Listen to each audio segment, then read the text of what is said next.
সাইয়্যিদুনা ইসমাঈল আলাইহিস সালাম পবিত্র কালামুল্লাহ মাজিদে বর্ণিত ২৫ জন নবী এবং রাসূলদের মধ্য থেকে তিনি হচ্ছেন অন্যতম একজন নবী। এবং সাইয়েদনা ইসমাঈল আলাইহিস সালাম ছিলেন ইব্রাহিম আলাইহিস সালামের জ্যেষ্ঠ পুত্র। এবং সাইয়েদনা ইব্রাহিম আলাইহিস সালাম আল্লাহ তাআলার কাছে দোয়া করেছিলেন, রব্বি হাবলি মিনাস সলিহিন, অর্থাৎ হে আল্লাহ, আপনি আমাকে নেককার সন্তান দান করেন। আর এই দোয়ার ফসল বা দোয়ার বদৌলতে আল্লাহ তাআলা সাইয়েদনা ইসমাঈল আলাইহিস সালামকে দান করেছিলেন। এবং আল্লাহ তাআলা বলেছেন, ফাবাশশারনাহু বিগুলামিন হালিম, আমি একজন ধৈর্যশীল সন্তান ইসমাঈলের সুসংবাদ আমি ইব্রাহিমকে দিলাম। সাইয়েদনা ইসমাঈল আলাইহিস সালাম হচ্ছেন যাবিহুল্লাহ, অর্থাৎ যাকে আল্লাহ তাআলা জবাই করতে বলেছিলেন, আল্লাহর জবাই। এজন্য আল্লাহর রাসূল সাল্লাল্লাহু আলাইহি সাল্লাম তিনি বলতেন যে আনা ইবনু যাবিহাতাইন, আমি হচ্ছি দুই যাবিহের সন্তান। অর্থাৎ এক হচ্ছে আমার পূর্বপুরুষ ইসমাঈল হচ্ছে এক যাবিহ, যাকে জবাই করার কথা ছিল, কিন্তু তাকে সরিয়ে আল্লাহ জান্নাত থেকে একটি ভেড়া পাঠালেন, তিনি বেঁচে গেলেন। আবার আমার পিতা আব্দুল্লাহ, তাকেও আমার দাদা আব্দুল মুত্তালিব জবাই করে দেওয়ার কথা ছিল আল্লাহ সন্তুষ্টির জন্য, কিন্তু সেখানে তার বদৌলতে ১০০টি উট দিয়ে আল্লাহ তাআলা আমার পিতা আব্দুল্লাহকে বাঁচিয়ে দিলেন। তাহলে এক যাবি হচ্ছে আমার অনেক অনেক পূর্বপুরুষ ইসমাঈল, আর এক যাবি হচ্ছে আমার পিতা আব্দুল্লাহ। তাহলে এই দুই যাবিহের কারণেই কিন্তু আমি পৃথিবীতে এসেছি। অর্থাৎ সাইয়েদনা ইসমাঈল আলাইহিস সালাম বেঁচে না থাকলে এই বংশে আল্লাহ রাসূল সাল্লাল্লাহু আলাইহি ওয়াসাল্লাম আসতেন না। আর রাসূল সাল্লাল্লাহু আলাইহি ওয়াসাল্লামের পিতা আব্দুল্লাহ যদি জবাই হয়ে যেত, তাহলে রাসূল সাল্লাল্লাহু আলাইহি ওয়াসাল্লাম তো পৃথিবীতে আসতে পারতেন না। যেন তিনি বলতেন, আনা ইবনু যাবিহাতাইন, আমি হচ্ছি দুই যাবিহের সন্তান। একজন হচ্ছে ইসমাঈল আলাইহিস সালাম, আর একজন হচ্ছে আল্লাহ রাসূল সাল্লাল্লাহু আলাইহি ওয়াসাল্লামের পিতা আব্দুল্লাহ। ইসমাঈল আলাইহিস সালামকে বলা হয় আবুল আরব, তিনি আরব জাতির পিতা। পুরো আরব গোষ্ঠীটাকে তিনটি ভাগে ভাগ করা যায়। একটা হচ্ছে আল আরাব আল বাঈদা, আর একটা আল আরাব আল আরেবা, আর একটা মুস্তাআরিবা। বাঈদা মানে হচ্ছে অনেক আগের যে আরব জাতি, যেটা হচ্ছে আদ সামুদ জাতির কথা বলা হয়, তারা ধ্বংস হয়ে গিয়েছে, তাদের কেউ পৃথিবীতে নেই, তারা হচ্ছে আরবে বাঈদা। আরেকটা হচ্ছে আল আরাব আল আরেবা, যারা হচ্ছে অরিজিনাল আরব, যাদেরকে কাহতানি বলা হয়। আর ৩ নম্বর আরব হচ্ছে আল আরাব আল মুস্তাআরাবা বা মুস্তাআরিবা, মানে যারা বেসিকলি মূলত আরব নয়, ভিনদেশী লোক, কিন্তু আরবি সংস্কৃতিতে এসে আরবি ভাষা শিখে তারা এখন আরব হয়ে গিয়েছে। আরব জাতিগোষ্ঠীর এই বিশেষ শাখাটির ফাউন্ডার হচ্ছে, আর আরাব আল মুস্তাআরাবার ফাউন্ডার হচ্ছে সাইয়েদনা ইসমাঈল আলাইহিস সালাম। সেজন্য ওনাকে বলা হয় আবুল আরব, আরব জাতির পিতা। এবং রাসূলুল্লাহ সাল্লাল্লাহু আলাইহি সাল্লাম তিনি কিন্তু ইসমাঈল আলাইহিস সালামের বংশে আগমন করেছেন, তাই তিনি হচ্ছেন বানি ইসমাঈল। আর ইয়াকুব আলাইহিস সালামের পরবর্তী বাকি সব নবী হচ্ছে বানি ইসরাঈল। সাইয়েদনা ইসমাঈল আলাইহিস সালাম এমন একজন নবী যার বদৌলতে আমরা জমজমের কুয়ার পানি পেয়েছি। যে কুয়ার ব্যাপারে রাসূল সাল্লাল্লাহু আলাইহি ওয়াসাল্লাম বলেছেন, ইন্নাহা তুআমু তুমিন ওয়া শিফাউ সুকমিন, জমজমের পানি এটা যেমনি মানুষের ক্ষুধা নিবারণ করে, আবার এটা মানুষের রোগ বালাই থেকে শিফা দান করে। পাশাপাশি কুরবানির যে বিধান, অর্থাৎ জিলহজের ১০ তারিখে আমরা যে কুরবানি করি ঈদুল আজহার দিন, এই কুরবানির বিধানটাও কিন্তু সাইয়েদনা ইসমাঈল আলাইহিস সালামের কারণে আমরা পেয়েছি, আমরা শুনবো সামনে।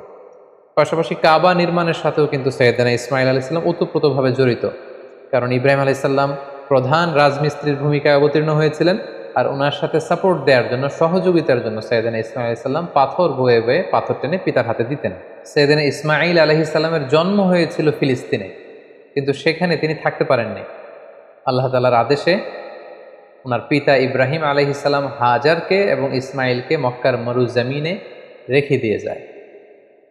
সারা চাচ্ছিল যে হাজার এবং ইসমাঈল যাতে ফিলিস্তিনে না থাকে। পাশাপাশি আল্লাহ তাআলাও আদেশ করলেন যে প্রিয় কলিজার টুকরার সন্তানকে মক্কার মরুজমিনে তুমি রেখে দিয়ে আসো। ইব্রাহিম আলাইহিস সালাম তাই করলেন, কলিজার টুকরার সন্তান ইসমাঈল আলাইহিস সালামকে এবং তার মা হাজেরাকে মরুভূমিতে রেখে দিয়ে চলে গেলেন। একা ধুধু প্রান্তরে, হাজেরার কাছে কিছু নেই, সামান্য কিছু খেজুর আর এক মশক পানি। ১-২ দিন যাওয়ার পরে এই খেজুরও শেষ, পানিও শেষ। কোনো খাবার যেহেতু নেই, হাজেরার স্তনে দুধও নেই, দুধের বাচ্চা ইসমাঈলকে খাওয়ানোর মতো কিছু নেই। আল্লাহর এই নবী সাইয়েদনা ইসমাঈল আলাইহিস সালাম দুধের বাচ্চা, তিনি ছটফট করছিলেন ক্ষুধার যন্ত্রণায়, পানির তৃষ্ণায়। সাইয়েদনা ইসমাঈল আলাইহিস সালাম মক্কার মরুজমিনের মধ্যে তিনি ছটফট করছেন। এই কঠিন দৃশ্য দেখে ধৈর্য ধারণ করা হাজেরার পক্ষে সম্ভব ছিল না। তিনি সাইয়েদনা ইসমাঈল আলাইহিস সালামকে মরুভূমির মধ্যে রেখে পানির সন্ধানে, পাশে একটা ছোট্ট পাহাড় ছিল, পাহাড়টির নাম হচ্ছে সাফা। এই সাফা পাহাড়ের উপরে তিনি আরোহণ করলেন। দূর মরুভূমির এদিক সেদিক তিনি খুঁজতে আরম্ভ করলেন, কোনো কাফেলা দেখা যায় কিনা, কাউকে দেখা যায় কিনা, পানির কোনো সন্ধান করা যায় কিনা। না, তিনি কাউকে দেখতে পাচ্ছেন না। আবার তিনি সাফা পাহাড় থেকে নেমে পাশে আরেকটা পাহাড় ছিল, সেটার নাম হচ্ছে মারোয়া, দৌড়ে যে মারোয়াতে উঠলেন। এবার আবার মরুভূমির দিকে তিনি তাকালেন যে কোনো কাফেলা দেখা যায় কিনা, কোনো জনমানুষ দেখা যায় কিনা, পানির কোনো সন্ধান মেলে কিনা, কিন্তু না, তিনি কাউকে দেখতে পেলেন না। আবার তিনি মারোয়া থেকে নেমে এসে সাফায় উঠলেন, আবার সাফা থেকে মারোয়ায়। এভাবে তিনি পানির সন্ধানের জন্য সাফা থেকে মারোয়া পাহাড়ের মাঝখানে সেই তপ্ত মরুর বুকে 7 বার তিনি দৌড়াদৌড়ি করেছিলেন। বিবি হাজেরার এই 7 বার টার্ন করাটা, এই দৌড়াদৌড়ি করাটা আল্লাহ তাআলার কাছে এত পছন্দনীয় হয়েছে, হজের সময় প্রত্যেক হাজী সাহেবের এই 2 পাহাড়ের মাঝখানে আস-সা'য়ু বাইনা সাফা ওয়াল মারওয়া, সাফা মারওয়ার মাঝখানে দৌড়াদৌড়ি করাটাকে আল্লাহ তাআলা হাজীদের জন্য ওয়াজিব করে দিয়েছেন। হঠাৎ আল্লাহ তখন ফেরেশতা পাঠালেন। ফেরেশতা বলল, হাজার তুমি যাও, তোমার দুধের ছেলে ইসমাইলের কাছে যাও, তার পাশেই তুমি জমজমের কুয়া দেখতে পাবে। তিনি গেলেন, যে দেখলেন ঠিকই মরুর জমিন পুড়ে সেখান থেকে কলকল করে ভেতর থেকে পানি বের হচ্ছে। তিনি দেখে তো তিনি অবাক হলেন, তিনি আল্লাহর শুকরিয়া আদায় করলেন। এটাই হচ্ছে সেই জমজমের কুয়া। এবং সেখান থেকে তিনি পানি পান করলেন, মশকের ভেতরে পানি ভরে রাখলেন, দুধের শিশু ইসমাইলকে পানি পান করালেন। তিনি দেখতে পেলেন পানি শুধু বেরোচ্ছে আর বেরোচ্ছে, পানি যেন চলে না যায় চারদিকে। তিনি বালু দিয়ে বাঁধ দিতে লাগলেন। আমরা যেমনি পানি ঠেকানোর জন্য বেরি বাঁধ দেই, তেমনি হাজার তিনি বালু দিয়ে বাঁধ দিতে লাগলেন। হাজার কিন্তু আরবি ভাষা জানতো না, তিনি জানতেন ইব্রানি ভাষা, এবং ইসমাইল আলাইসাল্লামও তো ছোট বাচ্চা।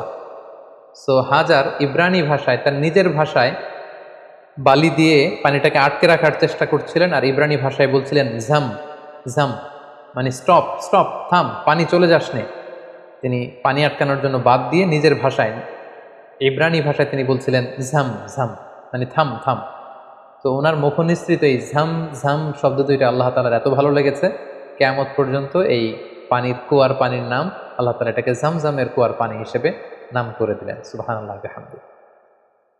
ইন দ্য মিন টাইম, ইয়ামান থেকে একটি ব্যবসায়ী কাফেলা পাশ দিয়ে যাচ্ছিল।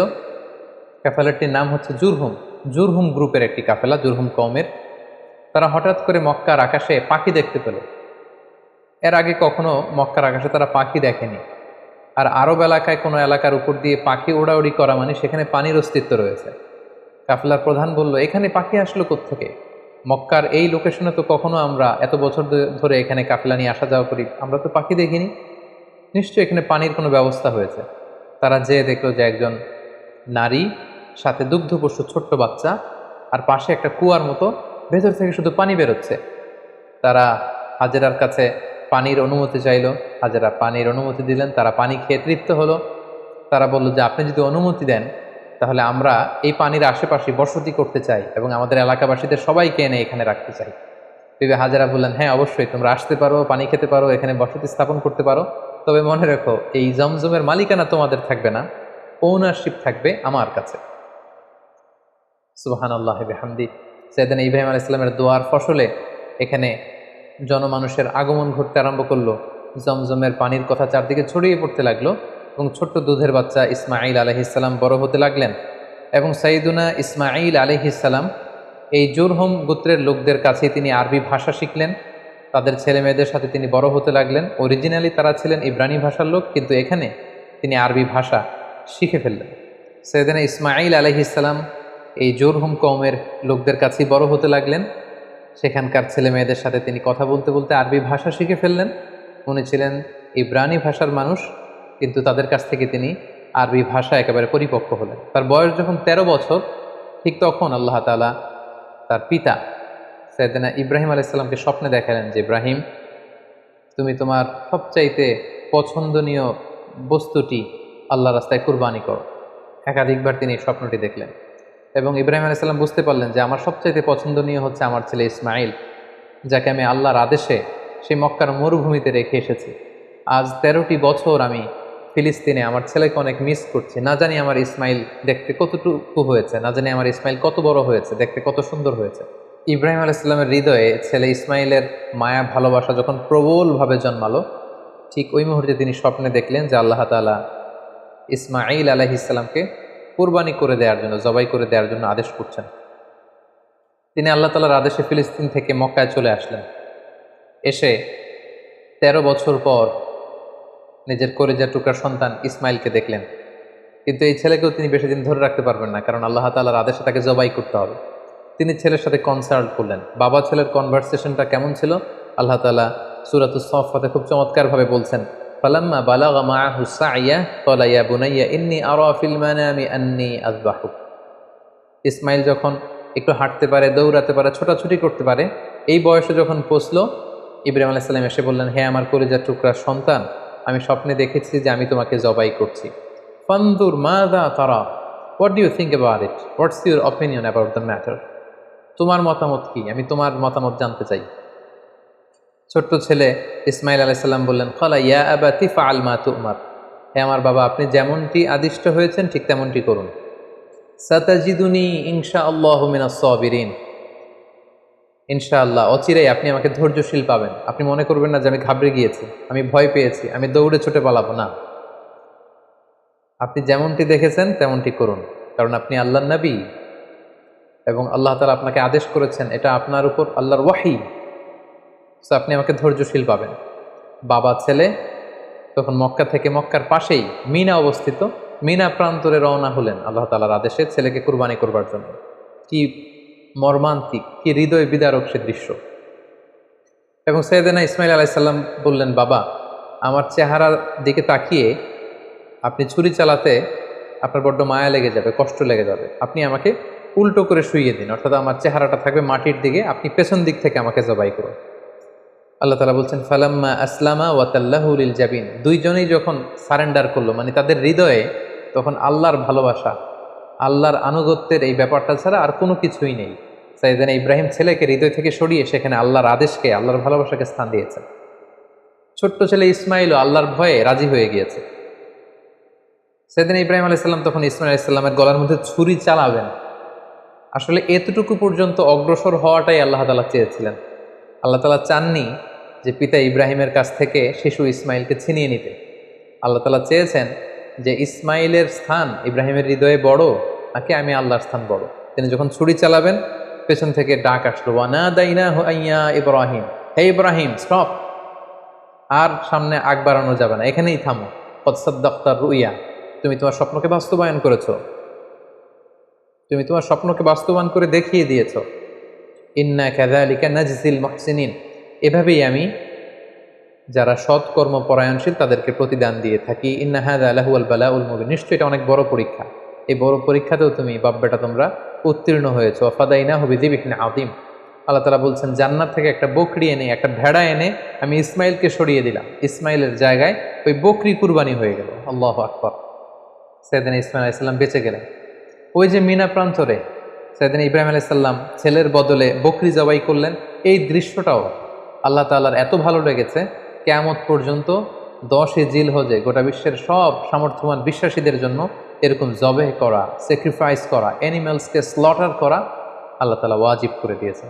তার মানে কুরবানির যে বিধান, এটা আমরা সাইয়েদনা ইসমাঈল আলাইহিস সালামের বদৌলতেই পেয়েছি। কেন আল্লাহ তাআলা এমনটি করলেন? আল্লাহ তাআলা চাইলেন যে আমি দেখতে চাই ইব্রাহিমের হৃদয়ে কে বড়, কলিজার টুকরার সন্তান ইসমাইল বড় নাকি আমি আল্লাহ তাআলা বড়। এখান থেকে আমাদের জন্য শিক্ষা হচ্ছে, ইব্রাহিম আলাইহিস সালামের হৃদয়ে সবচাইতে পছন্দের জায়গাটা ছিল তার সন্তান ইসমাইল, কারণ 86 বছর পর একটা সন্তান পেয়েছে। কত মায়ার জায়গায়, কত আদর এবং ভালোবাসার জায়গায় তিনি হৃদয়ে তাকে স্থান দিয়েছিলেন। আল্লাহ চেয়েছেন না, ওই জায়গায় যেন আল্লাহর ভালোবাসাটা থাকে। এজন্য ইব্রাহিম আলাইহিস সালামের উপর সবচেয়ে বড় পরীক্ষা তিনি চাপিয়ে দিয়েছিলেন। সম্মানিত ভাই এবং বোনেরা, আমাদের হৃদয়েও একটা ইসমাইল আছে। আমাদের কারো হৃদয়ের ইসমাইল হচ্ছে আমার টাকা, আমাদের কারো হৃদয়ের ইসমাইল হচ্ছে আমার ব্যাংক ব্যালেন্স, কারো হৃদয়ের ইসমাইল হচ্ছে আমার গাড়ি, আমাদের কারো হৃদয়ের ইসমাইল হচ্ছে আমার যশ খ্যাতি।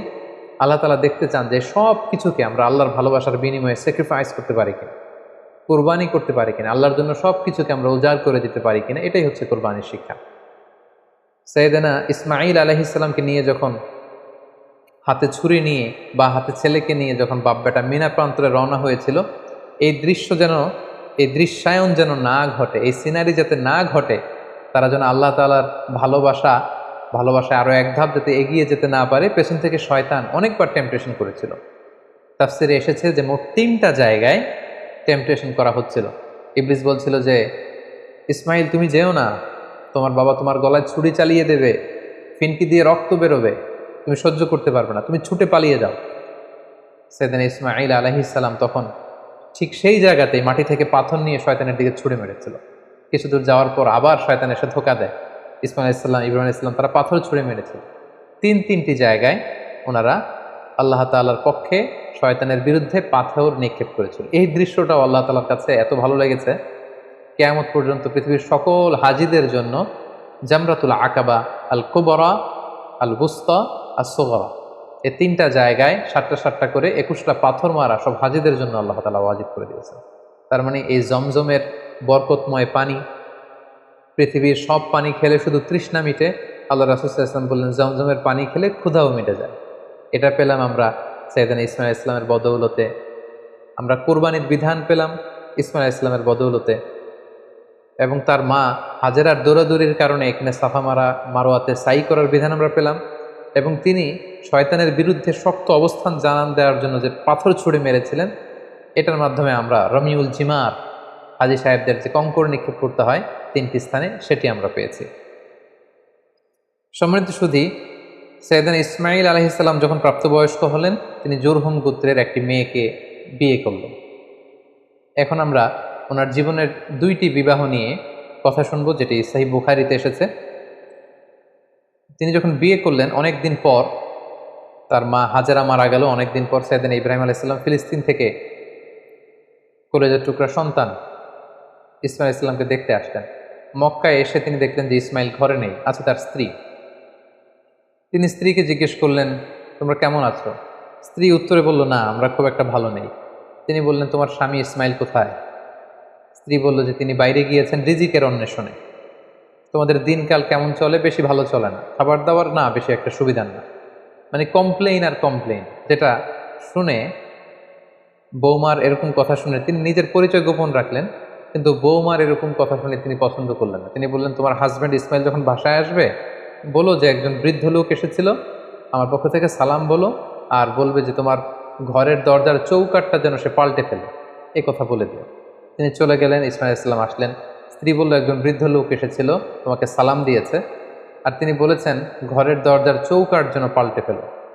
এই বাক্যটা কিন্তু অনেক ইঙ্গিতপূর্ণ একটা বাক্য। এটা নবীর বলে যাওয়া বাক্য, আর নবীর কথা নবী বুঝে। কারণ ইসমাঈল আলাইহিস সালাম উনিও ভাবী নবী, মানে অচিরেই নবী হতে যাবেন। উনি বুঝতে পারলেন যে সে বৃদ্ধ লোক তো আমার বাবা ইব্রাহিম, আল্লাহর খলিল ছাড়া কেউ নয়। ইসমাঈল সাল্লাম বলল, কি বলো তুমি, আমার বাবা এই কথা বলেছে? স্ত্রী বললেন, হ্যাঁ, আপনার পিতা এই কথা বলেছে। তুমি কি করেছিলে? তিনি বললেন যে আমি অনেক কমপ্লেইন করেছি যে আমাদের খাবার দাবারের সমস্যা, আমি অসন্তোষ প্রকাশ করেছি। সাইয়েদনা ইসমাঈল সাল্লাম বললেন, তুমি চিনোনি, সেটা ছিল আমার জন্মদাতা পিতা ইব্রাহিম আল খালিল, এবং তিনি যে ইঙ্গিত সূচক বাক্য বলেছে এর মানে হচ্ছে আমি যেন তোমাকে তালাক দিয়ে দিই, আমি তোমাকে ডিভোর্স দিলাম, তুমি তোমার পরিবারের সাথে যে মিলিত হও, আমার সাথে তোমার থাকার আর কোনো সুযোগ নেই। বাবার দিক নির্দেশনা পেয়ে সাইয়েদনা ইসমাঈল ইসলাম প্রথম স্ত্রীকে তালাক দিলেন। সেই জুরহুম গোত্রের অন্য একটি মেয়েকে তিনি কিছুদিন পরে বিয়ে করলেন। আবারও অনেক বছর পর আল্লাহ তাআলার আদেশে সাইয়েদনা ইব্রাহিম আলাইহিস সালাম আবার ফিলিস্তিন থেকে ছেলেকে দেখতে আসলেন। কিন্তু কি আশ্চর্যের বিষয়, ওই দিনও ইসমাঈল আলাইহিস সালাম বাড়িতে নেই। সহিহ বুখারীতে এসেছে, তিনি বাড়িতে জিজ্ঞেস করলেন যে ইসমাঈল কোথায়? স্ত্রী বলল যে তিনি বাইরে গেছেন রিজিক অন্বেষণের জন্য। তিনি জিজ্ঞেস করলেন, তোমরা কেমন আছো? মেয়েটি উত্তরে বলল, নাহনু বিখাইরিন ওয়া সা, আলহামদুলিল্লাহ, আল্লাহ আমাদের অনেক দিয়েছেন, শুকর আলহামদুলিল্লাহ, বেশ ভালো আছি। ও আসনাত আলাল্লাহ, এবং আল্লাহর শুকর গুজার হলো, আল্লাহর প্রশংসা করলো। তার মনে কোনো কমপ্লেইন নেই, শুধু শুকর গুজার। তিনি জিজ্ঞেস করলেন, মা তাআমুকুম, তোমাদের খাবার দাবার কেমন চলে? ক্বালাত আল্লাহ, তিনি বললেন আলহামদুলিল্লাহ, আমার স্বামী শিকার করে নিয়ে আসে গোশত, আমরা গোশত খাই, পানি খাই, এটাই আমাদের খাবার। ইব্রাহিম আলাইহিস সালাম এই কথা শুনে খুব খুশি হলেন। ফাকাল আল্লাহুম্মা বারিক লাহুম ফিল লাহমি ওয়াল মা, আল্লাহ তুমি এই ফ্যামিলিতে বরকত দাও, তাদের গোশত এবং খাবারে তিনি বরকত দাও। তিনি বললেন, তোমার স্বামী যখন ফিরবে আমার সালাম বলো, আর বলবে ফখরাই আলাইহিস সালাম আমুরি ইউসবিতু আতাবাতা বাবি, আর তোমার স্বামীকে বলো এখন ঘরের দরজার যে নতুন চৌকাঠ এটা যেন কখনো না পাল্টায়। ইসমাঈল ইসলাম ফিরে আসলেন। স্ত্রী বললেন, এক বৃদ্ধ লোক এসে তোমায় সালাম বলেছে আর বলেছে ঘরের দরজার চৌকাঠ যেন কখনো না পাল্টায়। ইসমাঈল আলাইহিস সালামের কথা শুনে তিনি বেজায় খুশি হলেন। তিনি বললেন, তাই? যিনি এসেছিলেন তুমি কি জানো এটা কে? তিনি আমার জন্মদাতা পিতা ইব্রাহিম আলাইহিস সালাম। আর তিনি তোমার ব্যাপারে আমার কাছে পজিটিভ সার্টিফাই করেছেন। তিনি বলেছেন, তোমাকে যে আমি স্ত্রী হিসেবে রেখেছি, মরার আগ পর্যন্ত যেন তোমাকেই জড়িয়ে রাখি, একসাথেই যেন আমরা জান্নাতে যাই, তোমার হাতটা যে আমি ধরেছি কখনো যেন তোমাকে ছেড়ে না দেই, চিরকাল আমাদের এই স্বামী স্ত্রীর দাম্পত্য জীবনের এই ভালোবাসার বন্ধন যেন অটুট থাকে। এই বর্ণনাটি খুব চমৎকারভাবে সহিহ বুখারীতে বর্ণিত হয়েছে। সাইয়েদনা ইসমাঈল আলাইহিস সালাম ওনার পিতার আদেশে প্রথম স্ত্রীকে তালাক দিলেন এবং দ্বিতীয় স্ত্রীকে নিয়ে সুখে স্বাচ্ছন্দ্যে মক্কায় তিনি বসবাস করতে লাগলেন। এবং একটা সময়ে সাইয়েদনা ইব্রাহিম আলাইহিস সালাম যখন আবার মক্কায় আসলেন, কাবা নির্মাণের কাজে তিনি তার পিতাকে সহযোগিতা করেছেন এবং সবসময় তিনি কাবা পরিষ্কার করতেন, ঝাড়ু দিতেন, কারণ আল্লাহ তাআলা বলেছেন, ওয়া আহিদনা ইলা ইব্রাহিম ওয়া ইসমাঈল, ইব্রাহিম এবং ইসমাইলকে আমি স্পেশাল অর্ডার করেছি যে আনতাহহিরা বাইতিয়া, আমার ঘর এই কাবাকে তোমরা ক্লিন আপ করো, পরিচ্ছন্ন করো। কাদের জন্য? লিত্তাইফিন, তাওয়াফকারীদের জন্য, ওয়াল আকিফিন, যারা এই কাবা ঘরে ইতিকাফ করবে তাদের জন্য, ওয়ার রুকআইস সুজুদ, এবং সালাত আদায়কারীদের জন্য, রুকু সিজদাকারীদের জন্য কাবা ঘরকে পরিচ্ছন্ন করো। সাইয়েদনা ইসমাঈল আলাইহিস সালাম এই কাবা ঘরকে তিনি পরিচ্ছন্ন করতেন। সাইয়েদনা ইসমাঈল আলাইহিস সালামের ব্যাপারে আরো একটি তথ্য জানা যায়, যেটি সহিহ বুখারীতে এসেছে। সেটা হচ্ছে তিনি অত্যন্ত ভালো তীরন্দাজ ছিলেন, ভালো তীর মারতে জানতেন। আল্লাহ রাসূল সাল্লাল্লাহু আলাইহি ওয়াসাল্লাম একবার বনু আসলাম গোত্রের পাশ দিয়ে যাচ্ছিলেন একটা বাজারে। তিনি দেখতে পেলেন যে বনু আসলাম গোত্রের লোকেরা তীর দিয়ে প্রশিক্ষণ নিচ্ছে, খেলাধুলা করছে। তখন আল্লাহর হাবিব সাল্লাল্লাহু আলাইহি ওয়াসাল্লাম বললেন, ফাকালা ইরমু বানি ইসমাঈল, হে বনু ইসমাঈল, মানে ইসমাইলের বংশধর, তোমরা ভালো করে তীর মারো, ভালো করে তীর খেলার প্রশিক্ষণ করো। ফা ইন্না আবাকুম কানা রামিয়া, কারণ তোমাদের আদি পিতা, তোমাদের পূর্বপুরুষ ইসমাঈল আলাইহিস সালাম ছিলেন জবরদস্ত তীরন্দাজ। তিনি চমৎকার তীর দিয়ে তিনি পশু শিকার করতেন, তিনি তীর মারলে সে তীর মিস হতো না। তাহলে ইসমাঈল আলাইহিস সালাম কানা রামিয়ান, তিনি তীরন্দাজ ছিলেন। ইসমাঈল আলাইহিস সালামের দাওয়াতি এরিয়া ছিল মক্কা। মক্কা এবং তার আশেপাশের এরিয়াতে তিনি বেসিক্যালি দাওয়াতি কাজ করতেন। জুরহুম কওমে তিনি দাওয়াত দিয়েছেন, আমালিক গোত্রে দাওয়াত দিয়েছেন, এবং আহলি ইয়ামান, ইয়ামানবাসীদের যে লোকজন, সেখানে তিনি তাওহীদের দাওয়াত দিয়েছেন। কালামুল্লাহ মাজিদের সূরা মারিয়ামে আল্লাহ তাআলা সাইয়েদনা ইব্রাহিম আলাইহিস সালামের ব্যাপারে একটি বিশেষ বৈশিষ্ট্যের কথা উল্লেখ করেছেন, সেটা হচ্ছে সাদিকাল ওয়াদ। তিনি তার প্রতিশ্রুতি রক্ষা করতেন, ওয়াদা কখনো ভাঙতেন না। আল্লাহ তাআলা বলছেন, ওয়াযকুর ফিল কিতাবি ইসমাঈল, হে নবী আপনি কোরআনে ইসমাঈল আলাইহিস সালামের কথাকে উল্লেখ করুন। ইন্নাহু কানা সাদিকাল ওয়াদি ওয়া কানা রাসূলান নাবিয়্যা, তিনি ছিলেন প্রমিস অ্যাটেন্টিভ, কাউকে প্রমিস দিলে এটা কখনো ভাঙতেন না, এবং তিনি ছিলেন রাসূল এবং নবী। ওয়া কানা ইয়া'মুরু আহলাহু বিস-সালাতি ওয়াজ-যাকাত, তিনি তার পরিবারের লোকদেরকে সালাতের আদেশ করতেন, যাকাতের আদেশ করতেন। ওয়া কানা ইনদা রাব্বিহি মারদিয়া, আর তিনি আল্লাহ তাআলার অনেক প্রিয় ভাজন একজন নবী ছিলেন। তার মানে বোঝা গেল ইব্রাহিম আলাইহিস সালামের রেখে যাওয়া যে দাওয়াতি কাজ, তাওহীদের দাওয়াতি কাজ, এটা তিনি করতেন। তিনি লোকজনদেরকে সালাতের আদেশ করতেন, যাকাত দেওয়ার আদেশ করতেন, এবং ইমানের যে মৌলিক দাবিগুলো, সবগুলোর ব্যাপারে তিনি দাওয়াত দিতেন। পাশাপাশি তিনি ছিলেন ওয়াদা রক্ষাকারী। অনেক তাফসিরে এসেছে যে তিনি এত বেশি সাদিকুল ওয়াদ অর্থাৎ প্রমিস অ্যাটেন্টিভ ছিলেন, তিনি কাউকে ওয়াদা দিলে সে ব্যাপারে খুব বেশি সচেতন থাকতেন। আমরা জানি সব নবীরাই, ওনারা কখনো প্রমিস ভাঙতেন না, they never break the promise. কোনো নবী ওনারা কথা দিয়ে কথা ভাঙতেন না, কথা রাখতেন। কিন্তু বিশেষ করে আল্লাহ তাআলা ইসমাঈল আলাইহিস সালামের কথাকে কোরআনে উল্লেখ করতে বলেছেন। মুফাসসিরিন একরামরা উল্লেখ করেছেন যে একবার তিনি কোনো একটা ব্যক্তিকে কমিটমেন্ট দিয়েছেন বা অ্যাপয়েন্টমেন্ট দিয়েছেন যে আগামীকাল আসরের সময় এই গাছের নিচে আপনার সাথে দেখা হবে। সাইয়েদনা ইসমাঈল আলাইহিস সালাম তার পরের দিন কথা অনুযায়ী ওই ব্যক্তির সাথে দেখা করবার জন্য সেই গাছের নিচে যেয়ে হাজির হলেন, কিন্তু সেই ব্যক্তিটিকে আর খুঁজে পাওয়া গেল না, তিনি আসলেন না। ইসমাঈল আলাইহিস সালাম মনে মনে ভাবলেন যে ওই লোকটি হয়তো ভুলে গিয়েছে, আজ আসেনি, কাল হয়তো আসবে। ইসমাঈল আলাইহিস সালাম তার পরের দিন যে সেখানে হাজির, কিন্তু সেই লোকটি আসেনি। ইসমাঈল আলাইহিস সালাম তার পরের দিনও যে সেখানে হাজির, ওই লোকটি আসেনি। মুফাসসিরিন একরাম বলেছেন যে ইসমাঈল আলাইহিস সালাম ওই লোকটির অপেক্ষায় সে গাছের নিচে টানা 1 মাস অপেক্ষা করেছেন। প্রতিদিন তিনি বিকেলবেলা সেখানে যে লোকটির অপেক্ষায় থাকতেন, কারণ তিনি কথা দিয়েছিলেন। আমরা অনেক সময় কথা দিয়ে কথা রাখতে পারি, কিন্তু সাইয়েদনা ইসমাঈল আলাইহিস সালাম কথা দেওয়ার কারণে টানা 30 দিন 1 মাস ওই লোকটির জন্য অপেক্ষা করেছিলেন। এই জন্য আল্লাহ তাআলা ইসমাঈল আলাইহিস সালামের প্রশংসা করে তিনি বলেছেন, ইন্নাহু কানা সাদিকাল ওয়াদি ওয়া কানা রাসূলান নাবিয়্যা, তিনি ছিলেন ওয়াদাকে রক্ষাকারী একজন নবী। সাইয়েদনা ইসমাঈল আলাইহিস সালাম মক্কার এই অঞ্চলে তাওহীদের বাণীকে প্রচার করে মক্কাতেই ইন্তেকাল করেন, এবং সেখানেই তার মায়ের কবরের পাশে বিবি হাজারার কবরের পাশে, কাবাগরের খুব কাছাকাছি কোনো একটা জায়গায় মক্কাতেই সৈয়দনা ইসমাঈল আলাইহিস সালামকে কবরস্থ করা হয়। সম্মানিত সুধী, সৈয়দনা ইসমাঈল আলাইহিস সালামের পুরো জীবনী শুনবার পরে এবার আমরা ওনার জীবনী থেকে কিছু লাইফ লেসন নেওয়ার চেষ্টা করব। সর্বপ্রথম যে লাইফ লেসনটি আমরা পাই সেটা হচ্ছে ইসমাঈল আলাইহিস সালাম ছিলেন আদর্শ সন্তানের নমুনা। আমরা সবাই নেককার সন্তান চাই। আমরা চাই আমাদের ছেলে মেয়েগুলো আল্লাহওয়ালা হোক, আল্লাহর যে কোনো আদেশ তারা খুব সহজে গ্রহণ করুক, মাথা পেতে নেক, এরকম সন্তান আমরা চাই। এরকম সন্তান যদি আমরা চাই তাহলে তাদেরকে ইসমাঈল আলাইহিস সালামের মতো করে আমাদেরকে গঠন করতে হবে। কারণ ইসমাঈল আলাইহিস সালাম এমন একজন আদর্শ সন্তানের নমুনা ছিলেন। সাইয়েদনা ইব্রাহিম আলাইহিস সালাম যখন তাকে বললেন যে বাবা, স্বপ্নে দেখেছি তোমাকে আমি জবাই করছি, তুমি কি বলো? তিনি এক বাক্যে বলেছিলেন, ইয়া আবাতি ফাআল মা তুমার। বাবা, আল্লাহ তাআলা আপনাকে যে আদেশ করেছেন আপনি তাই করুন, আপনি আমাকে ধৈর্যশীল পাবেন।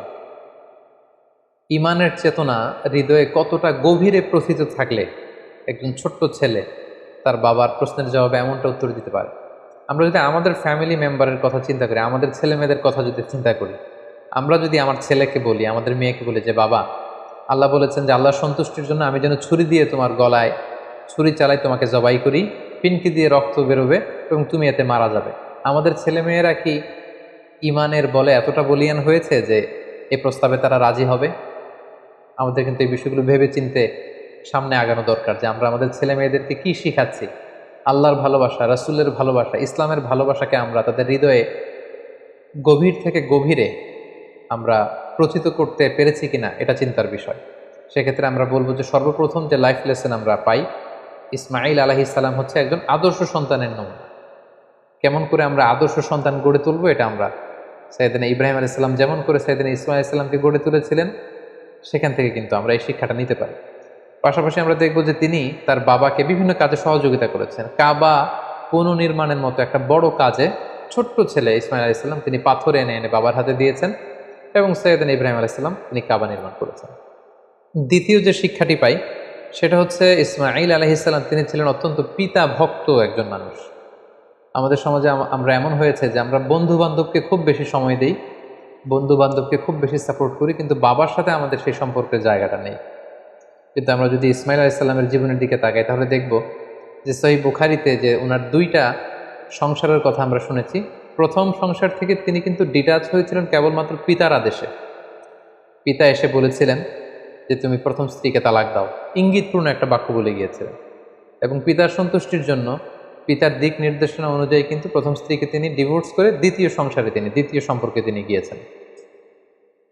তো এখান থেকে আমরা বুঝতে পারি যে সাইয়েদনা ইসমাঈল আলাইহিস সালামের তার পিতার প্রতি কতটুকু আস্থা এবং ভালোবাসা ছিল। কারণ তিনি বুঝতে পেরেছেন যে আমার পিতা আমার খারাপ চাইবে না এবং তিনি নবী, আমার পিতা হচ্ছে আল্লাহর খলিল। সো নিশ্চয়ই আমার স্ত্রীর আচরণে, কর্মকাণ্ডে এমন কিছু তিনি পেয়েছেন। তিনি অনেক ভিশনারি ছিলেন, অনেক ভেবেচিন্তে নিশ্চয়ই আমার বাবা এটা বলেছেন এবং সাথে সাথে তিনি দেরি করেন। এটা শোনার পরে স্ত্রীকে বলেছেন, তুমি তোমার ফ্যামিলি মেম্বারদের কাছে চলে যাও, তোমার ফ্যামিলিতে যে তুমি থাকো, আমি তোমাকে সম্মানের সাথে বিদায় করে দিচ্ছি। তাহলে এই যে পিতা ভক্ত হওয়া এবং বাবার সাথে ছেলের যে একটা গভীরতম সম্পর্ক, যেটা আমাদের এই ইট পাথরের সমাজে আমরা অনেক মিসিং দেখতে পাচ্ছি। ছেলে মেয়েদের সাথে বাবার সেই সম্পর্কের জায়গাটুকু নেই, বাবার সাথে ছেলে মেয়েদের সেই বোঝাপড়ার জায়গাটুকু নেই। ছেলেমেয়েরা হয়তো বাবাকে সেরকম খুব কাছের মনে করে আপন করে নিতে পারছে না, যেখানে বাবা ছাড়া অন্যদের কাছে যে তারা পরামর্শ চাইছে, অন্যদেরকে তারা খুব কাছের মনে করছে।